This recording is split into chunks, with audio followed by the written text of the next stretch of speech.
Taoiseach, the strategic housing development planning process, which allows developers and property speculators to get around the normal planning process and increase the value of sites that they purchase, has been thoroughly discredited.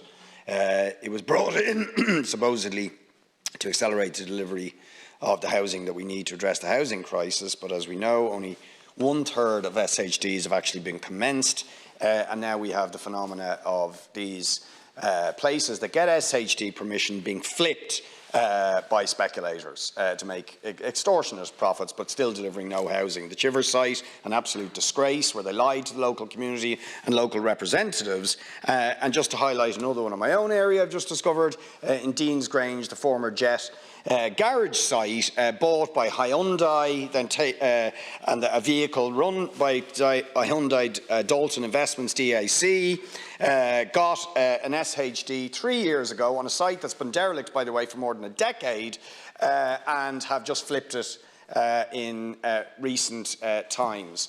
And yet, in the last week or so, the government has said that the plan to abolish SHD planning process, which was supposed to happen imminently, is now been postponed.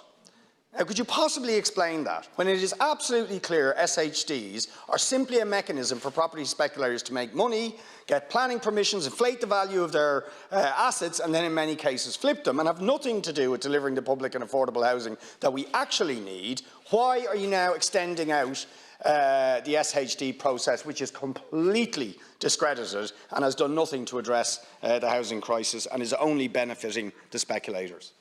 Deputy and in terms of, I shared in terms of Deputy Boyd Barrett's perspective, the government view has been to move on from the strategic housing development process and to cause that scheme to expire.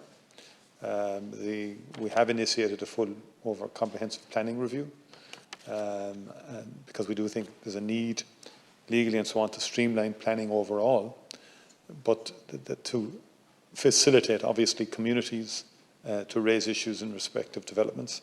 I take your point that 1/3 of SHDs were not actually commenced, and that's not acceptable. I mean, that was not meant to be the reason why these were brought in the first instance some years back. The idea was to get supply into the housing market, to get houses built, and if people get planning permission, then people should build housing or apartments. And if they don't know, we're going to introduce a tax to penalise those who hoard land just to secure an increased valuation. And I think we have to disincentivise people hoarding land or endeavouring to increase the valuation of land just through zoning or planning permissions. We want a situation where you use it or you lose it. Or you get penalised for hoarding land. And I think that's an important additional measure that we took in the budget to try and get a move on in terms of housing supply. That's in addition to the full range of measures that we've introduced in terms of the Minister has given a timeline in terms of that. Extended.